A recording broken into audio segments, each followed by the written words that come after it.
Una de las satisfacciones de hacer una conversación sobre un libro de identidad, y de identidad en donde el pelo es un elemento fundamental del estudio realizado por la socióloga y autora del libro, pues llena mucho de alegría.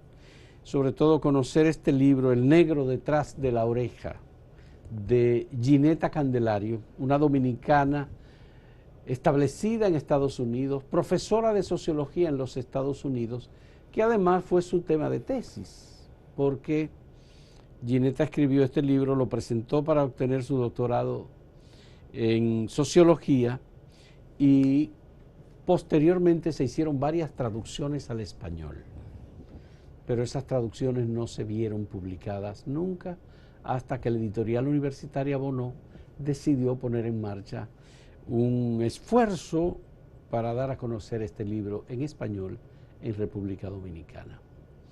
Es un libro emblemático, ha ganado varios premios, pero no solamente eso, sino que ha influido en el ámbito cultural para reforzar la identidad dominicana en los Estados Unidos y en muchos otros lugares.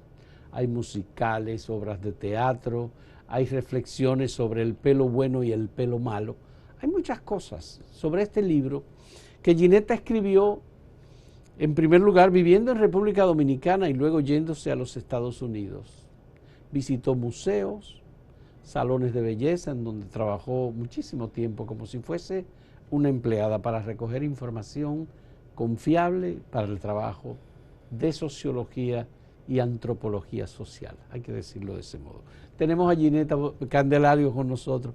Muchas gracias. Yo quiero seguir hablando del libro, sí, porque como ya ves, hemos tenido la oportunidad de profundizar en este tema. Me gustaría, en primer lugar, Ginetta, este libro tú lo entregaste como libro de texto, de tesis, perdón, en hace, ¿cuánto? 15 años, en el 2007. Hace 21 años, porque yo me gradué de socióloga en el 2000, octubre del 2000, de City University of New York, la Universidad de la Ciudad de Nueva York, y luego se hizo el libro que salió publicado en el 2007 en los Estados Unidos, en Duke University Press. Yeah. Y de allá para acá he tratado de publicarlo en traducción, como usted dijo, sin éxito ninguno, hasta que llegó a la mano del señor Pablo Mella, el querido Pablo Mella y la editorial universitaria Bonó. Qué bueno. Sí. Y digamos, entre la publicación del libro en inglés, que además por aquí se conocían algunas referencias. Yo recuerdo haber oído a Fran Moya, por ejemplo, Fran Moya Pons, hablar de este libro. Y hace una referencia muy agradable, la de Fran, en el sentido de un libro muy fraterno, muy cercano, ¿no? Porque es una reflexión poco conocida en los estudios de sociología y los estudios étnicos. Tú haces un estudio cruzado entre República Dominicana y Estados Unidos, Washington y Nueva York. Así es. Entonces, me gustaría, ¿cómo? Es decir, el objeto no es la identidad negra en Estados Unidos, sino la identidad negra en República Dominicana. Exacto. ¿Y qué función tiene el pelo en esta investigación? Central, o sea, es el punto clave central, porque mi pregunta, antes que nada, bueno, le doy las gracias por la conversación, antes que nada, pero la pregunta surge de la experiencia de mi madre, que fue en primer lugar exiliada política bajo el Trujillato, regresó a la República Dominicana conmigo y luego volvió a los Estados Unidos como inmigrante, precisamente en los años 60, en el momento donde estalló el movimiento pro negritud, Black Power, de derechos civiles, particularmente efectivo, vamos a decir, en los Estados Unidos. Y mi mamá encontró en las dos ocasiones y las varias ocasiones en que viajábamos y regresábamos a República Dominicana, etcétera, que como ella fue percibida, cambiaba de acuerdo a que si estaba en Washington, D.C., o en Nueva York, o en la República Dominicana. Precisamente que mami, cuando se fue de aquí bajo el Trujillato, se consideraba blanca. Ella misma se consideraba una mujer blanca dominicana. Cuando llegó a los Estados Unidos se sorprendió a entender que no, que allá no la habían, no solamente como no blanca, sino como negra, como afro, una mujer afro, negra. Sí. Y después que ella me tuvo a mí, yo nací, ustedes me ven que soy blanca, rubia, pálida, sí, etcétera. les cuestionaban a ella, pero esa es tu hija, o sea, tú la estás cuidando. Y dice, no, yo sé, esa es mi hija, yo di a luz a esta niña. Y ella me preguntaba a mí, ¿por qué es que en este país me consideran negra y en mi país no? Y digo, pues yo no sé. Y esa pregunta clave de mi mamá y también de mi familia, porque mami fue la primera de 8 hermanos que ella ayudó a migrar, y de mis primos, que tenemos todas las apariencias de rubia, ojos azules, hasta india, oscura, negra, etcétera. Esa misma pregunta de que, ¿por qué nos perciben como negra o no negra, negro o no negro, en este contexto y en aquel no? Y esa pregunta es lo que gira el libro, y precisamente sucede bajo mi investigación, que es el pelo que los dominicanos consideramos como el punto clave. No es cuestión de color tanto o de tez de la piel, no es tanto las facciones, aunque importan, como sabemos. Es realmente que si el pelo es o no es lacio o crespo, y que si lo podemos manejar de una forma o de otra para lucir una cosa a pesar de que quizás somos otra. Ya. Y ahí viene el Es decir, que las preguntas de tu madre te llevaron a un viaje para descubrir las raíces de su propia identidad. Exacto. Cómo ella se percibe y cómo la perciben los demás. Exacto. ¿Hay diferencia entre los dominicanos que se fueron a Washington y los que se fueron y trabajan en Nueva York? Sí y no, y eso es lo interesante, que lo que comparten es una identidad dominicana de raíz. O sea, eso nunca cambia a pesar de que uno esté en Nueva York, Washington, California, Texas, etcétera. Ese amor a patria, a la raíz, a la herencia, sigue igual. Lo que sí cambia es que en Washington, D.C. somos más llevados a autodenominarnos y autoconsiderarnos negros. Nosotros mismos. ¿Será porque hay muchos negros en Washington? Sí. Y no solamente eso, sino que los negros que están en Washington, los afroamericanos, son personas que han podido asumir un puesto social más elevado que aquellos en Nueva York o en otras ciudades grandes de los Estados Unidos. O sea, en Washington, D.C. hay toda una burguesía negra afroamericana que data del siglo XIX, donde se estableció una de las primeras universitarias afroamericanas, la Howard University, donde hay todo una migración caribeña de alta clase alta, de alto rango. O sea, que la negritud no tiene solamente un aspecto, vamos a decir, una vigencia negativa, como sucede en la mayoría de las Américas, dado el legado de esclavitud, etcétera, sino que también se entiende que hay una burguesía negra, que hay una clase de personas negras, afrodescendientes, que son doctores, abogados, jueces, profesores, intelectuales, etcétera. Pero yo vi que tú utilizas datos del censo de los Estados Unidos sobre la autopercepción. Es decir, cómo los dominicanos descendientes de negros se consideran negros en Washington y no se consideran negros ellos mismos en Nueva York. Exacto. O sea, casi el doble. En el momento en que hice el estudio, un 40 y tanto % de los dominicanos en Washington, D.C. y los afueras de Washington, que también eso es parte de la historia, se consideraban, ellos mismos se marcaron como negros en el censo estadounidense. En comparación, solamente un 25-26% en Nueva York.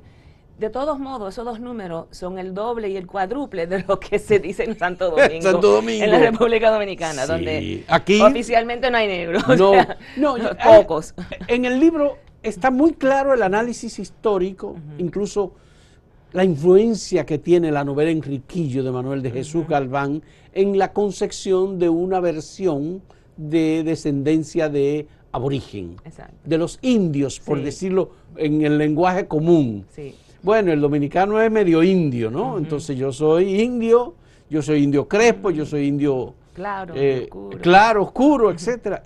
Y todo esto está aquí analizado en el libro. Y es verdad que se inaugura la dominicanidad partiendo de la ascendencia taína con la novela Enriquillo de Manuel de Jesús Galván. Yo creo que es un poco más complicado que eso, ¿verdad? Porque lo que tenemos son varias cosas. Uno es el discurso oficial de la élite, que como Anne Eller muy bellamente nos ha explicado con su bello libro que usted acaba de también presentar. Hay una diferencia entre lo que se dice oficialmente, los discursos de la élite, del gobierno, del Estado, y lo que está pasando en el pueblo en la mayoría. y la cuestión de nuestra relación con Haití, con el Estado de Haití y luego con los varios regímenes haitianos en el siglo XIX, más el creciente imperialismo norteamericano-estadounidense, que también crea lo que yo llamo una triangulación de potencias ideológicas, geopolíticas, etcétera, que están precisamente bregando con esta cuestión de que quiénes son ellos, o sea, los dominicanos, los haitianos, y nosotros aquí, ¿quiénes somos? Pero ¿quién es nosotros? Bueno, hay una diferencia entre la élite que quiere mantener el poder nacional, pero también en la región y en la Federación del Mundo, ¿no? Y eso tiene que ver con la autopercepción y la percepción que se transmite al común de los ciudadanos. Exacto. Lo que se da en la escuela, lo que se dice en la iglesia, exacto, lo que se da en la comunidad, en el barrio, en la exacto, familia. Y eso tiene que ver con lo que dijo Frank Moya Ponce. O sea, me alegro que lo mencionaste porque precisamente yo cito que él dice que parte de la problemática fue cómo nosotros podemos entendernos como no negros y cuando nos miramos en el espejo, ¿cómo explicamos el cabello, las facciones, la tez, el color? Y lo que dijo Frank es que, bueno, el indigenismo fue una forma de manejar la brecha grandísima entre la ideología y el discurso de no negro, de hispano o blancofílico, con la realidad que somos mulatos, somos personas de afrodescendencia mezclada, pero también somos negros, o sea, y hay que un punto de orgullo en eso. Me satisface mucho conocer este texto tan riguroso en el examen de los viajeros visitantes de la isla y lo que decían sobre los ciudadanos con los que se encontraban y cómo lo describían. Sí. Y hay un análisis que tú haces sobre Buenaventura Báez, que me parece sumamente ilustrativo de cómo es que el dominicano se percibe a sí mismo. ¿Podrías hablarnos un poco de esos viajeros que vinieron o describieron? Hay algunos norteamericanos que parecían bastante cercanos a esa identidad blanca, hispánica, distinta de la negritud del otro lado. Sí, sí. Esclavos. Sí, fue un proyecto. O esclavos libres. Exacto, sí, fue, la República Negra, ¿verdad? La República Negra. Entonces, la problemática es esa. Para los viajeros que vienen de los Estados Unidos y de Europa, vienen con intereses imperialistas, intereses capitalistas. Esos intereses... Pero hay investigadores, profesionales, intelectuales. Sí, periodistas, etcétera. Pero lo que pasa es que ellos encuentran un punto de acuerdo, vamos a decirlo, de nuevo, con la élite dominicana, de proponer que República Dominicana es lo opuesto a la dicotomía de la haitiana. ¿Por qué? Porque la haitiana es una que propone que la soberanía negra, que la independencia negra, no solamente es factible, sino que es justa y necesaria.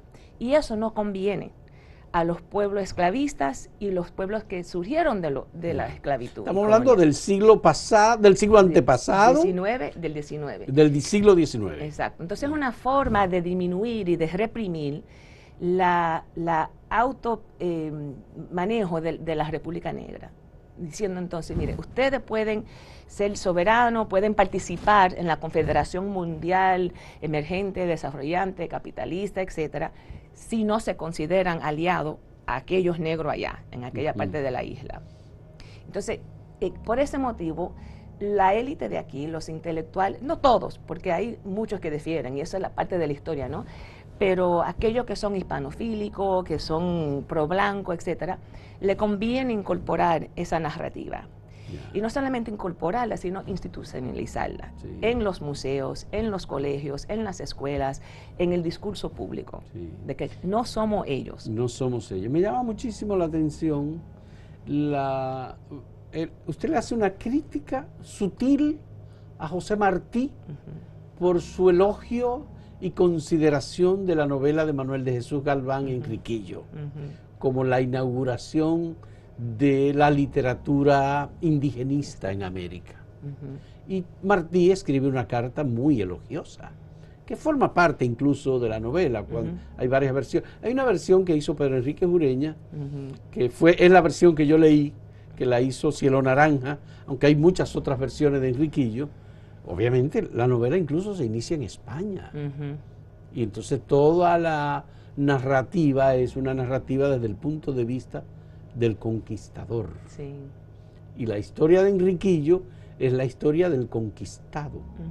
No solamente el conquistado por las fuerzas políticas o monárquicas, sino el conquistado por la religión, porque también la religión forma parte de ese legado de poder que se impone sobre los nativos de por aquí de la isla.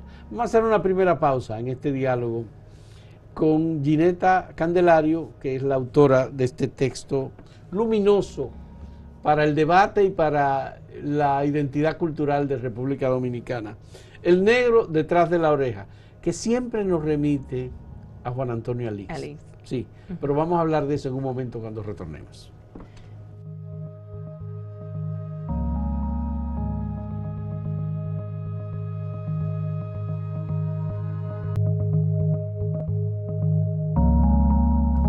Ginetta, en este libro tú relatas varias experiencias que son participativas. Una de ellas es el trabajo sobre el Museo del Hombre Dominicano. Los diálogos con Dato Pagán, los diálogos con Bernardo Vega, cuando los dos pasaron por la dirección del Museo del Hombre muy a principios de los años 80. ¿Y cómo es eso? Que tardaste tanto tiempo en esta investigación. Hablaste sobre el museo, las exposiciones del museo, cómo está estructurada, lo que eso refleja ideológicamente. Explícanos un poco. Y además tú vivías aquí. Sí. Bueno, la entrevista con Bernardo Vega la hice cuando estaba en Washington, D.C., haciendo mi pasantía allá en otro museo, el Smithsonian, el Anacostia Museum del Smithsonian, que fue el primer museo establecido en el Smithsonian, enfocado y radicado en la comunidad afroamericana. En Anacostia, en Washington, D.C., que hizo una exposición en los años 90 llamada Black Mosaic, Mosaico Negro, sobre los afrolatinos y afrolatinoamericanos en Washington, D.C.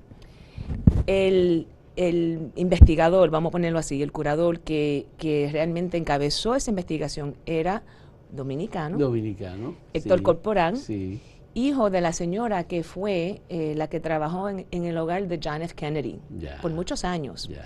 Que es parte de esa comunidad de mujeres. Siempre se ha hablado de esa señora en los libros de historia y en la relación de Kennedy con los dominicanos. Una señora que realmente su biografía, su historia, alguien tiene que investigar y darle su puesto en la historia estadounidense, dominicana y diaspórica, porque ella realmente...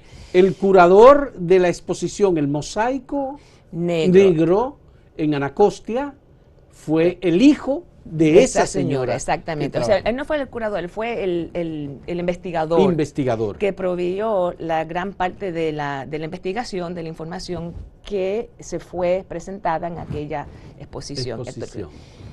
La mayoría de los participantes eran personas dominicanas que se identificaron como negros, parte del mosaico negro de Washington, D.C.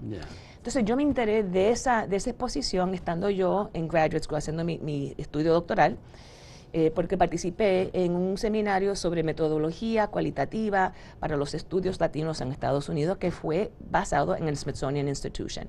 Cuando Héctor vino a presentar sobre el mosaico negro, sobre esa comunidad de dominicanos, jamás en mi vida yo había oído sobre esa comunidad, mucho menos que había un grupo tan grande y tan bien conocido que se identificaban como negro, como afrolatino, como parte de una comunidad afrolatina diaspórica, punto y aparte. Y eso a mí, eso fue lo que me llamó la atención y lo que me inició la entrada en los estudios del museo, como institución clave en ofrecer un discurso público accesible, porque uno no tiene que estar en la escuela, o sea, todo el mundo puede entrar en el museo, en teoría, pero muchas veces en realidad.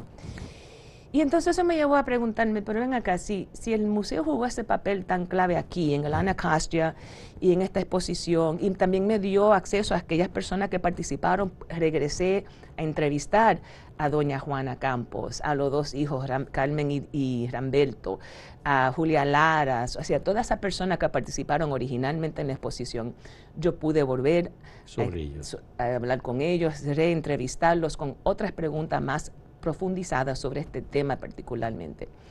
Y en el proceso de hacer eso, entendí que yo tenía que regresar a la República Dominicana y estudiar el otro museo clave, que también tiene una relación histórica con el Smithsonian, que es el Museo del Hombre Dominicano. Y tuve la gran dicha de poder entrevistarme y pasar un gran tiempo con Dato Pagan del Domo. Y hice una pasantía en el museo, pude entrar a los archivos del museo, hablar con los curadores, los investigadores. Fue realmente un privilegio para mí. Ahí es que tú confirmas también que en la parte museística dominicana hay esa tendencia hacia obviar la negritud, pese a que frente al museo está una estatua de Lemba. Sí. ¿Sí? Que fue adherida 10 años después que se abriera el museo, gracias a Bernardo Vega. A Bernardo Vega, sí, el caso de Lemba. Sí. Y entonces en la exposición del museo tú te das cuenta que, bueno, dice, venimos del Orinoco, todas las imágenes de los aborígenes taínos, el tipo de cultura, agricultura, las costumbres, el tema de la religiosidad, todo eso está ahí, pero está opacada la parte de la negritud, de la presencia africana en la historia dominicana. Sí, y es una cosa realmente asombrante, porque una de las cosas que yo me fijé haciendo el estudio es que el mismo museo, o sea, uno caminando, hay toda una psicología en la arquitectura de los museos en general. Sí. Porque la experiencia es realmente una experiencia encarnada, que la idea es que uno caminando, transitando el espacio del museo y de la exposición va asimilando la narrativa, la perspectiva y el análisis que el curador te está ofreciendo sobre esta historia. En el Museo del Hombre Dominicano, en la entrada y subida, literalmente subiendo, a través de los artefactos arqueológicos, de la presencia taína, arahuaca, etcétera, te da a entender que esa es nuestra herencia, nuestro legado. Y ok, en parte sí lo es. Que de hecho recién han hecho un estudio de ADN en Columbia University donde han comprobado que sí, que de hecho yo misma me hice mi ADN y me sorprendió que tengo ADN indígena.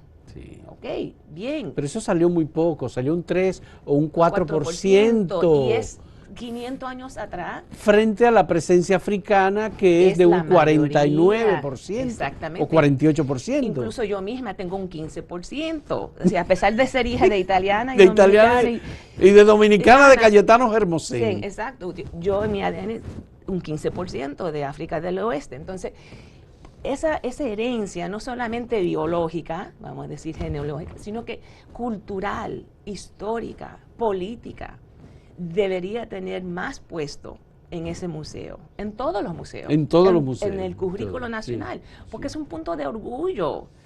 Y esa es la problemática, ¿no? Que realmente no hemos podido recuperar efectivamente esa historia, enfrentarla, entenderla, asimilarla y abrazarla. Dato Pagan justifica de alguna manera la característica de la exposición museística del Museo del Hombre. Sí, que es un museo etnológico taíno, artefáctico. Sí, él hace una justificación. ¿Cómo te trató Bernardo Vega esa exposición? Sí, yo creo que realmente Dato y Bernardo entienden que no es cuestión de borrar lo taíno o de desplazarlo, sino de ponerlo en relación en su lugar. Los trabajos de Jane Landers, que es una de las arqueólogas que ha ofrecido un gran aporte, y José Cruchen también de Venezuela, a este estudio en República Dominicana, nos da a entender que lo que es fascinante de la historia aquí es la interacción entre las culturas. Y precisamente el trabajo de mujer, porque fueron las mujeres taínas, africanas y españolas que crearon una cultura doméstica, lo que se come, lo que se baila, lo que se llora y lo que se canta. O sea, eso vino en esas reacciones y relaciones domésticas. Y eso es lo que se ve en el récord arqueológico. En el mulataje, por decirlo con un concepto, una palabra antropológica que también es muy conocida aquí en el país. Vamos a hacer, Gineta, una pausa de nuevo y volvemos porque quisiera entrar a la parte interesante de ese salón especial en el que tú entraste a trabajar por un periodo de 8 meses y que fue para estudiar el comportamiento de las dominicanas con el tema de la belleza. Sí. En un momento retornamos.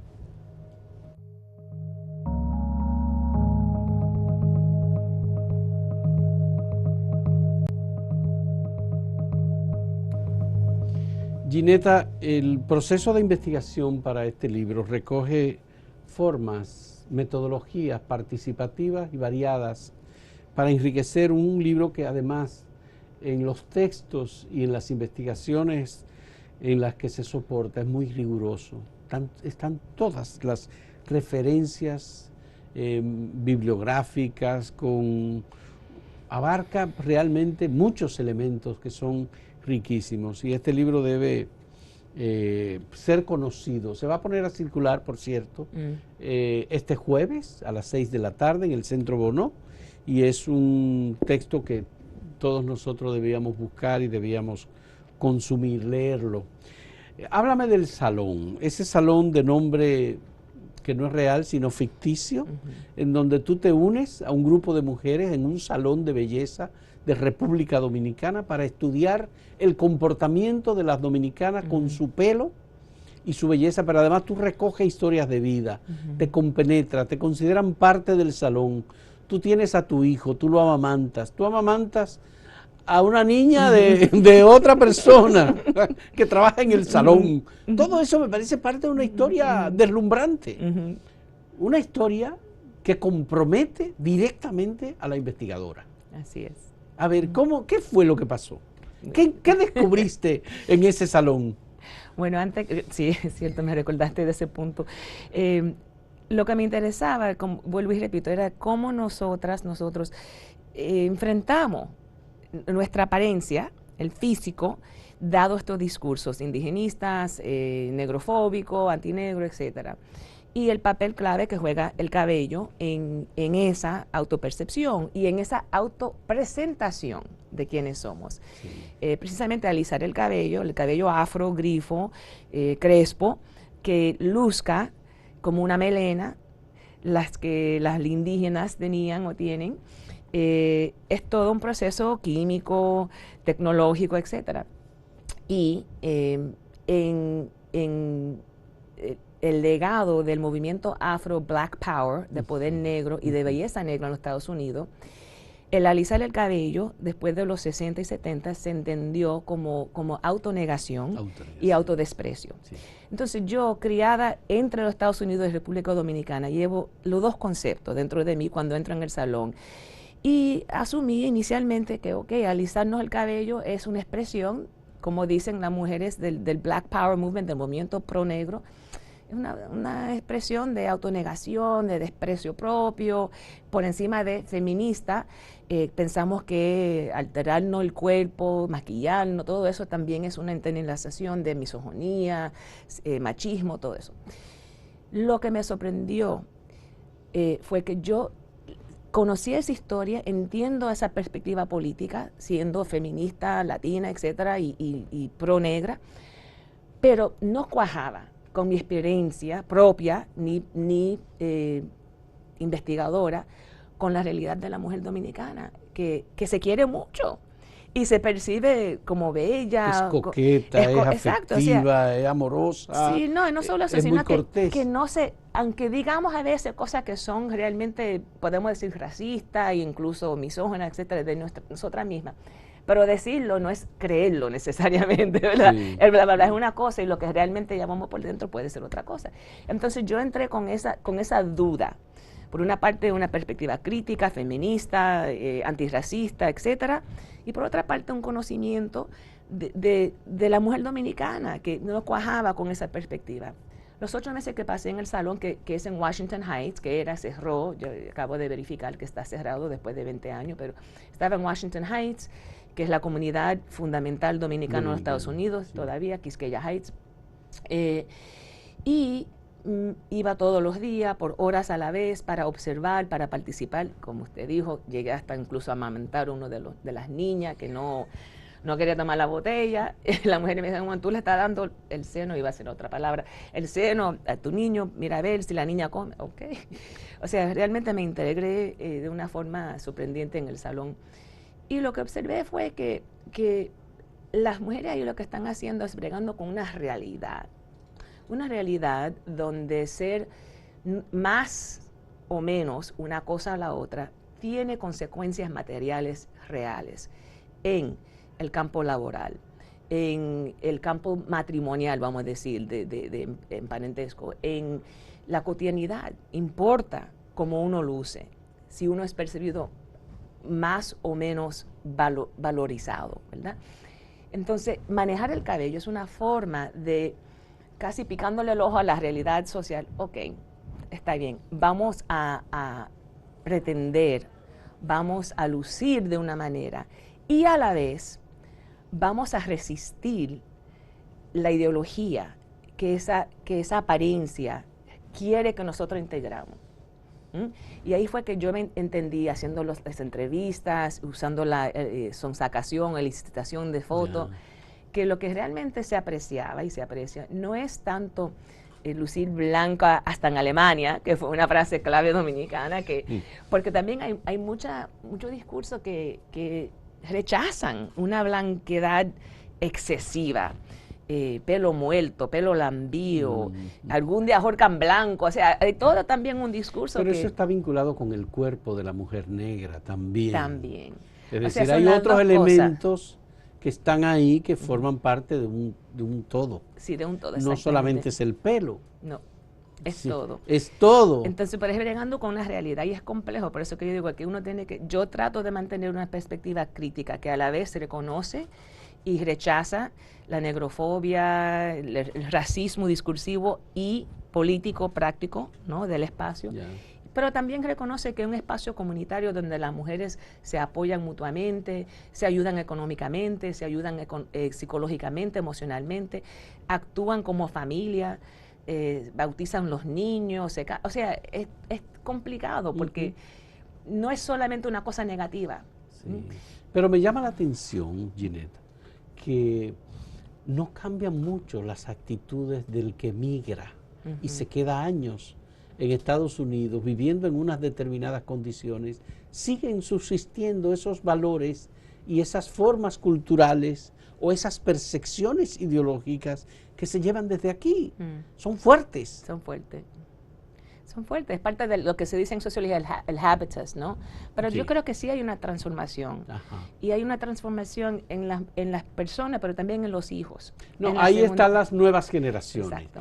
Segunda, tercera, cuarta generación van cambiando totalmente, hasta de idioma, porque yo creo que ahí también van perdiendo la conexión y no tienen el mismo apego, no tienen los mismos gustos musicales, culturales, gastronómicos, etcétera. Eso tú lo descubres en la investigación, ¿verdad? Sí, bueno, sí, no, porque eso es lo interesante, que realmente es un campo transnacional.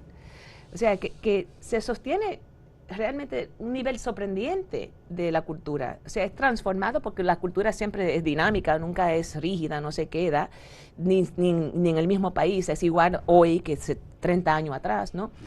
Y mucho más cuando está viajando esta cultura y está interactuando con otras culturas, otras perspectivas, otros paradigmas, ¿no? Entonces lo que pasa es que se transforma. Pero todavía hay un apego, o sea, una identidad propia como dominicano. ¿Qué es lo que es eso? Bueno, eso ha cambiado. Que el contenido ha cambiado a base del contexto.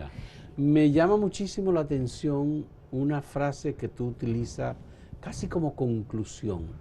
Utilizas la 10ª de Juan Antonio Alix para decir, sí, el negro detrás de la oreja y en la frente también. Sí, exacto. Y por la frente también, exacto. Y la frente también, es decir, detrás de la oreja y de frente también. ¿Por qué? Bueno, exactamente eso, porque lo que a mí me interesó, lo que yo concluí es decir, tú entiendes que somos negros. Sí, claro que sí. Porque es el descubrimiento. Todos somos negros. Yo entiendo que yo soy negra, o sea, yo no me atrevo a decir que soy negra porque yo entiendo que yo camino por la calle y nadie me tacha como negra. O sea, yo no sufro el racismo, la negrofobia, las consecuencias de ser físicamente negra que mis hermanas negras sufren, punto. Pero yo me entiendo que soy afrodescendiente y que políticamente, ideológicamente, emocional y psicológicamente, mis intereses son los intereses que yo comparto con esa comunidad, con mi familia. Sí, pero nuestra negritud es diferente a la negritud haitiana. Y a la afroamericana de los Estados Unidos. También. O sea, y eso está bien, esa es la cosa, que está bien que sea diferente. Lo que tenemos que entender es una historia compartida y quizás unos intereses políticos compartidos. Ahí ¿Me explico? refleja, y digamos, la política trasciende hasta ese aspecto de la identidad. Esa fue la pregunta que también quería saber yo. O sea, cuando el momento llegue, el momento clave de que si tenemos que decidir esta política o aquella, ¿con quién caemos? ¿No? Caemos con los que se identifican con los colonizadores, con los norteamericanos imperialistas, con los capitalistas explotadores, o nos identificamos con el pueblo, con la gran masa, con el anonimato. Los dominicanos de Washington se identifican más con el Black Caucus que los dominicanos de Nueva York. De Washington, D.C., tú dices. Sí. Sí, yo creo que sí, definitivamente, pero también los dominicanos de Nueva York, mira, es para allá, es parte del Black Caucus y el Hispanic Caucus. Ya. O sea, Ah, de los dos. de los dos, somos ambos. Y Silvio Torres Salián También relata que estando trabajando yo creo que en Hostos, o no me acuerdo en qué universidad, le preguntó a un colega afroamericano, ¿tú qué eres? ¿Eres negro o eres hispano? Y Silvio se quedó un poco asombrado y tuvo que reflexionar. Bueno, es que yo soy las dos cosas. Soy las dos cosas. ¿Por qué tiene que ser either or? Y ahí que vamos al mosaico negro. Es un mosaico negro. Ya. Hay muchas formas de ser negro o negra Ya. en las Américas y Bueno, en el mundo. Bueno, tú como investigadora que tiene un pie en la isla o en la media isla y otro pie en Estados Unidos, ¿cómo se nos percibe a nosotros como media isla? ¿Como negros? ¿Como mulatos?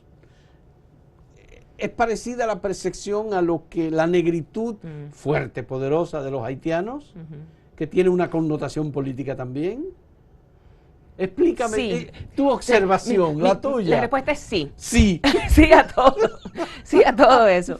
Porque depende del contexto y en relación a qué pregunta, ¿no? Ya. Por ejemplo, mi colega amiga April Mays escribió el libro The Mulatto Republic, que también va a ser publicado en traducción Sí. por la Bono, donde argumenta que una forma de manejar estas cuestiones fue de autodenominarnos como una república mulata, o sea, la mezcla, ¿verdad? Sí, la mezcla, sí. Para las personas afroamericanas de los Estados Unidos, los dominicanos obviamente son negros. O sea, ¿cuál es la pregunta, verdad? Por una parte. Por otra parte, ellos les molesta la tendencia a no celebrar la negritud entre muchos y muchas dominicanas. Pero también es injusto que ellos impongan sobre los dominicanos, tanto aquí como allá, su percepción de lo que es y no es negro, o sea, porque eso es producto de la historia de los Estados Unidos y la esclavitud en Estados Unidos. La realidad histórica aquí fue diferente, entonces hay que entenderla en su contexto, como una negritud autóctona, indígena a nosotros, a este puesto, este lugar. Ya. En las comparaciones que tú hiciste con las fotografías, me interesa que me describas un poco cómo fue ese proceso, porque tú llegas a conclusiones por la percepción sobre el físico, Sí. ¿verdad? Sí. A ver. Entonces, una cosa que yo quería entender era esa cuestión de cómo nos vemos, cómo decidimos quién es o no es negra o negro. Y estando sentada en el salón un día, justamente pensando cómo voy a hacer esto, porque no quería preguntarle directamente a mis participantes, ¿tú te crees negra? Porque yo, luciendo como yo luzco, el contexto, más que una pregunta directa, nunca funciona con las dominicanas, ¿ok? Las vamos a estar claras con las cosas. Ahí ya la referencia es a Zaglul. Exacto. Antonio Zaglul, Exacto. ¿verdad? Como, hay que entrar de lado. sí. Entonces, reflexionando sobre ese problema, me di cuenta que los libros donde se representan los estilos de cabello estaban presentes y que las mujeres siempre la paginaban, miraban, a ver, mira, córtamelo así, así. Y que habían dos tipos de libros, los libros para las blancas y los libros para las negras. Eso es reflexión de la industria en los Estados Unidos, la industria de belleza en los Estados Unidos, que son dos industrias paralelas. Las de los negros y los blancos. Exacto, paralelas. Ya. Y que las mujeres en el salón, las dominicanas, tendían a escoger el libro de las blancas a hojearlo, a pesar de que ellas fueran india oscura, clara, negra o lo que fuese. Entonces yo me pregunté, o sea, es una reflexión de esa autonegación, que es lo que hay, y le pregunté a la dueña, le pongo Chucha en el libro, iba a decir su nombre real, por poco se me pasa. Chucha, yo me fijé en esto, ¿qué tú dices? Chacha, yo lo cito en el libro. Sí. yo tengo los dos libros, eso de las negras, acabo de comprarlo y ponerlo ahí en la mesa para que se ubiquen mis clientas, que no se ubican, no se entienden, bla, bla, bla. Sería interesante darle seguimiento a ese punto. Entonces tomé los libros, le saqué fotocopia a color de las fotografías y la agrupé, pelo corto, pelo mediano y pelo largo, y se le enseñé a la entrevistada, a la encuestada. En este grupo de fotografías tomadas y mezcladas de los dos libros, porque lo mezclé, no lo mantuve segregados como estaban en los libros, de entre estas mujeres con el cabello corto, controlando ese tema de corto, largo, etc. ¿Cuáles tú crees que son las más bonitas? ¿Cuáles son las menos bonitas? No quise decir fea para no reproducir el racismo de esa ideología. Sí. Las menos bonitas. ¿Cuáles lucen como personas que tú quisieras, si tú fueras a abrir una tienda, con quién tú lo harías? Si te fueran a presentar a esta persona para una campaña política, ¿tú la apoyarías? O sea, háblame de estas mujeres. ¿Qué es lo que tú ves aquí? Cuéntame una historia de las mujeres que estuve en esta foto. Y ahí fue... Están aquí en el libro las fotografías, están sí. aquí todas. Y yo pensé que iban a escoger como la más bonita automáticamente las rubias, pálidas, ojos azules. O sea, yo asumí que eso es lo que iba a suceder.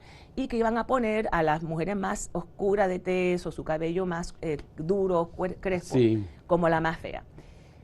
No, de lo contrario. Lo que pasó fue que dijeron que las mujeres que representaban el término medio, o sea, que representaban una mezcla, eran las más bonitas, eran las que lucían latinas, eran las que ya se identificaban como parte de la comunidad dominicana. Yeah. A pesar de que sí habían una que era más rubia, más blanca, algunas que eran más oscuras, pero en la gran mayoría el término medio, la mezcla. La que tiene algo de negro, pero no tanto. La que tiene algo de blanca, pero no tanto. O sea, y una de ellas incluso, Chucha, la dueña, dijo, esa tiene una cara de arroz con habichuela. Porque también le pregunté, ¿cuáles son las que te lucen dominicana? Todas las que cogieron como lucir dominicana venían del libro de las negras. Yeah. Entonces, cuando las fotos se sacaban de esa encuadernación, da a entender que esa es la problemática, que cuando entramos en una encuadernación, o sea, un enmarco que es estadounidense, ¿sí? Estadounidense, donde uno es o blanco o negro, ok, una cosa pasa. Pero cuando tú mezclas y quitas ese marco, permite una percepción dominicana. Ya. Por los conocimientos y la experiencia que tú tienes, te haré una pregunta que no está en el libro, pero que a mí me llama mucho la atención. En República Dominicana hemos tenido un movimiento de negritud marginal, débil. Solo algunas personas reivindican el mulataje y la negritud. No hay ni siquiera organizaciones que se dediquen a la promoción de la negritud y el mulataje, como lo hay en Estados Unidos. No, yo creo que se equivoca, disculpa, sí, pues porque, por ejemplo, el movimiento del cabello natural, sí, surgido por personas como Caribe Natural o Carolina Contreras con Mis Rizos, que ya lleva más de 10, 15 años, eso es parte de la reivindicación y la celebración. ¿Tú crees que la celebración del pelo natural es parte de la reivindicación de la negritud? Absolutamente que sí. Absolutamente que sí. Tú lo mencionas aquí, sí. Yo sé que está el caso de Mis Rizos, que es un lugar especial. Y Caribe Natural, que fue el primero. Para tratar el pelo, porque además hay que tener especialidad en eso. Pero igual pasa con la gastronomía, por ejemplo. Es decir, un lugar, aquí gastronómico, de comida negra, que además tenemos tanta herencia, no lo hay tampoco. Es que no hay que tenerlo porque nuestra comida es negra. Lo que sí tenemos, bueno, es afro. Pero lo que sí tenemos es un carnaval, sí, en donde se reivindica la negritud. Sí. Y ese carnaval es una fiesta popular. Pero después no hay, en el sistema educativo tú no ves nada relacionado con eso, en las instituciones del área cultural oficial, tú no ves tampoco nada de eso. Claro, en el merengue sí lo tiene, porque estamos ahí y todo, ¿verdad? En la bachata también lo tiene. Sí. La mangulina, o sea, yo creo que es la diferencia entre lo que se sabe, lo que se dice y lo que se sabe. ¿Okay? Porque todos lo sabemos y está muy presente en la religiosidad popular también, en los palos y gagá.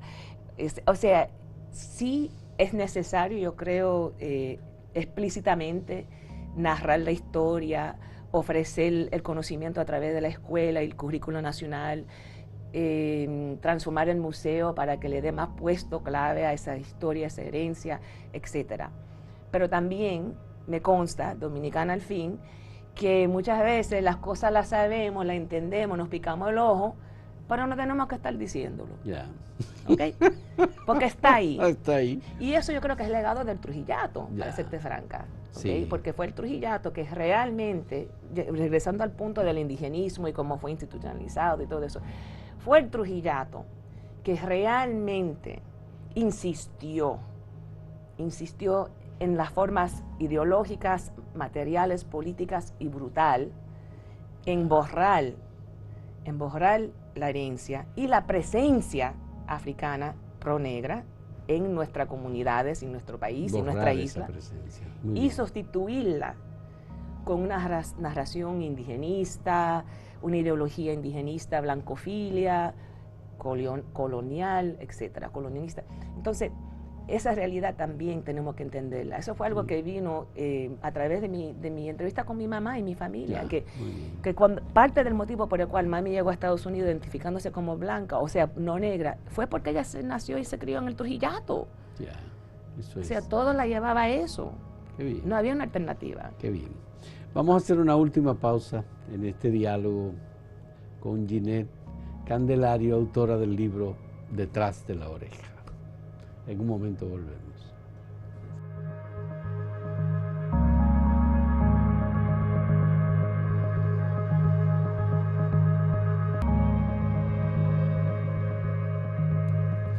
Ginette, hay un aspecto que tu libro trata y del que yo quiero abordarte pese a la complejidad que tiene.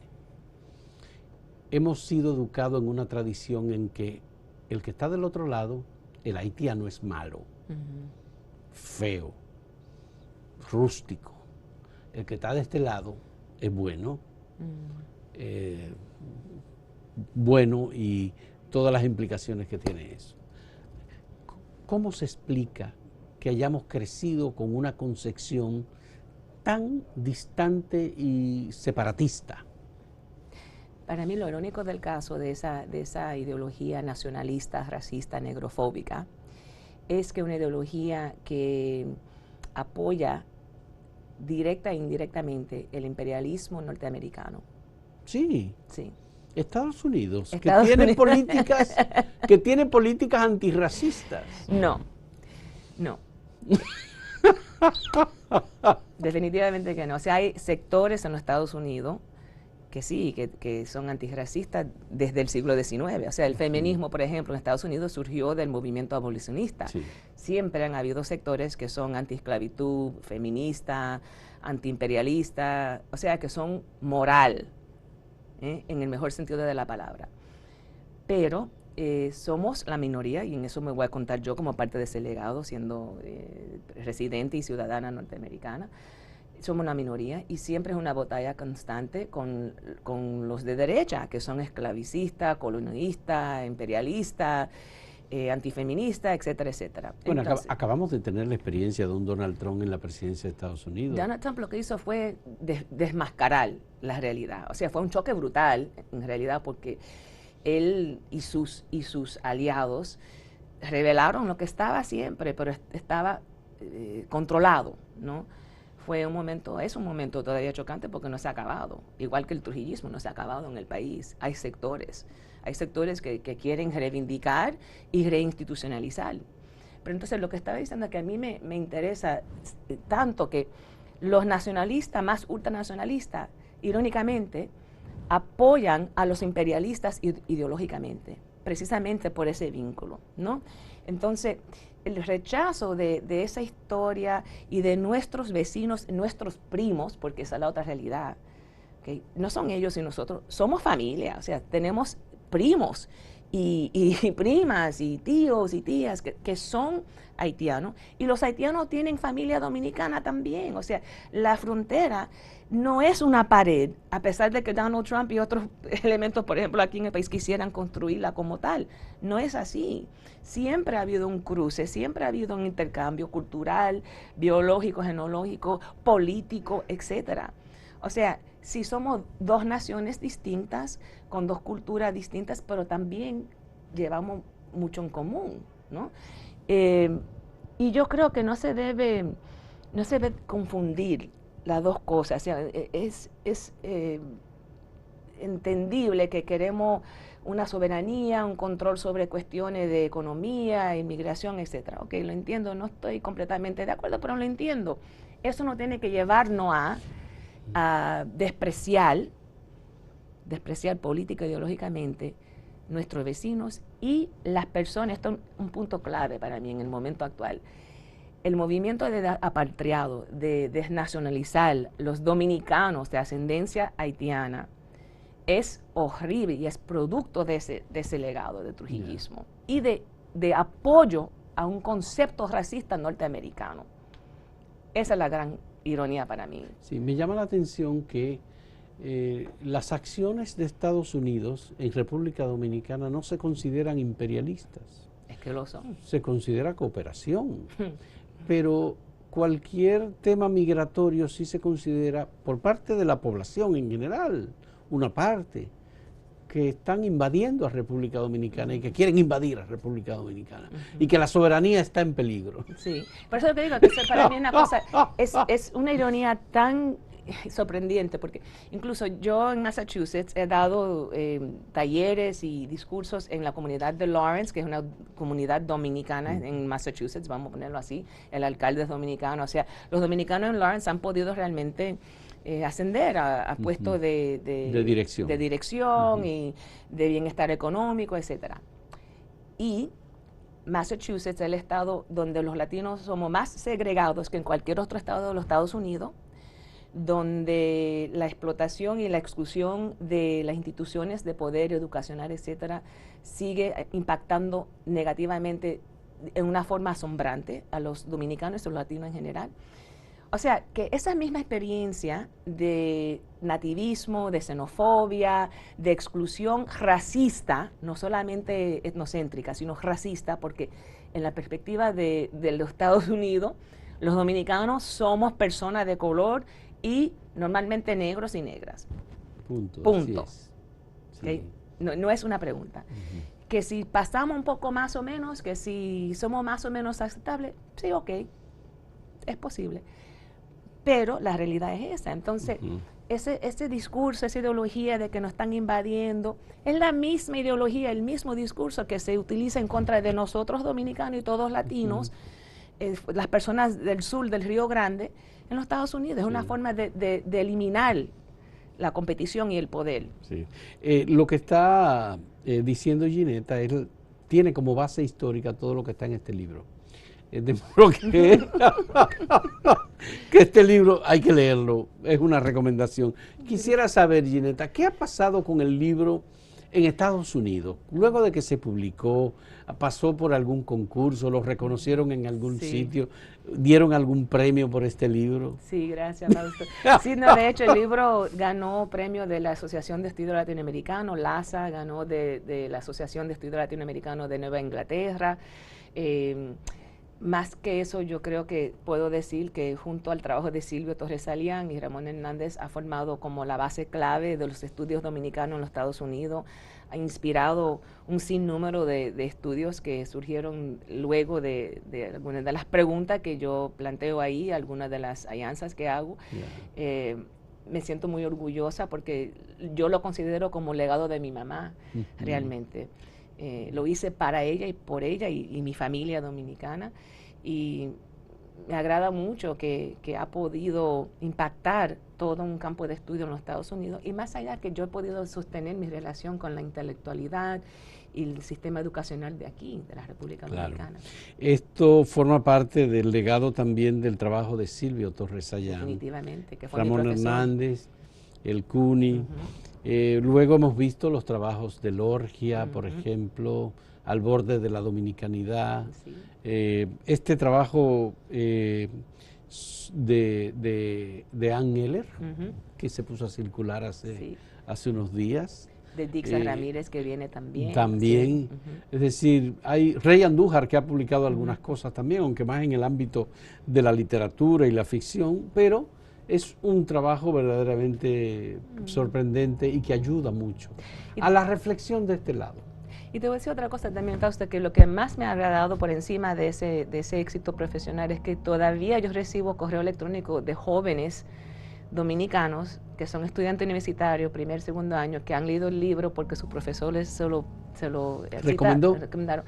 Y me escriben dándome las gracias porque por primera vez alguien ha escrito sobre su experiencia de problemáticas raciales en los Estados Unidos y la importancia del salón, del cabello, de esa comunidad de mujeres. Y todavía me escriben. Recién hice una entrevista con una joven dominicana periodista, estudiante de periodismo en el Northwestern, porque leyó el libro. Que leyó el libro, qué bien. Ginetta, muchas gracias. Te felicito por este trabajo hermoso y de excelente contenido. Gracias. Por la metodología de investigación innovadora en el ámbito de la sociología y la antropología social. Yo creo que aquí hay cosas que son de verdad importantes que debemos conocer las y los dominicanos. Gracias a Ginetta, que este jueves tiene la puesta en circulación del libro en el Centro Bonó. Gracias a Pablo Mella por darnos esta oportunidad también de tener un diálogo. Ya nosotros estamos preparándonos para publicar un trabajo de Néstor Rodríguez sobre este libro en Acento, en el portal. De manera que felicidades y que el libro haya que hacer nuevas ediciones. Gracias. Aquí. Gracias a ti, Fausto. Hasta luego, muchas gracias. Y muchas gracias a ustedes por la compañía. Qué bueno tener intelectuales, autores, autoras, como el caso de Ginetta, que viene desde Estados Unidos y que nos trae como regalo un libro como este. Gracias, Fausto. Hasta luego.